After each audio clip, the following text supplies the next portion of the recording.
Bonjour, je vais vous parler de Figaro Divorce d'Odo von Horvath. Comme le nom l'indique, il s'agit de la suite imaginée du mariage de Figaro de Beaumarchais. Effectivement, on retrouve les personnages principaux, Figaro, Suzanne, le comte Almaviva, la comtesse, dans une sorte de grande épopée qui est leur exil vers un pays limitrophe suite à une révolution qui est très certainement la Révolution française.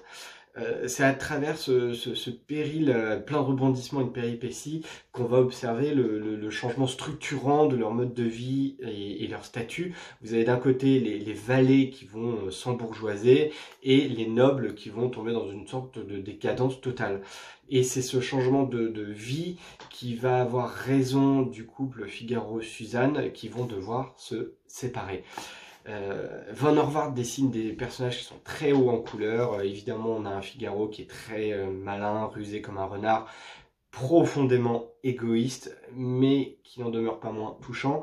Vous avez aussi Suzanne qui va subir les pires choses du monde et qui va demeurer ingénue, candide. Et puis le comte Almaviva, qui est certainement le plus drôle parce qu'il ne veut absolument pas changer ses habitudes dans un monde qui pourtant ne lui appartient plus du tout. Et il y a une ribambelle d'autres personnages, plein de couleurs, des portraits faits au vitriol, des révolutionnaires de pacotille, des bourgeois, enfin bon bref, c'est extrêmement amusant. Je vais vous lire un petit extrait de Figaro, de Suzanne, qui justement raconte ses quatre vérités à Figaro. Oui, mon Figaro était confiant dans l'avenir, même quand l'orage menaçait.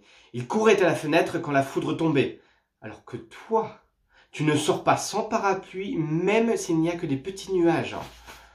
Mon Figaro a croupi en prison pour avoir écrit la vérité. Toi, tu n'oserais pas lire ses écrits, même en cachette. Mon Figaro fut le premier à dire son fait à un comte Almaviva au sommet de sa puissance. Toi, tu gardes les formes à grand bisbille. Tu es un petit bourgeois. Lui était un citoyen du monde. Il était un homme. Alors que toi... Bonne lecture.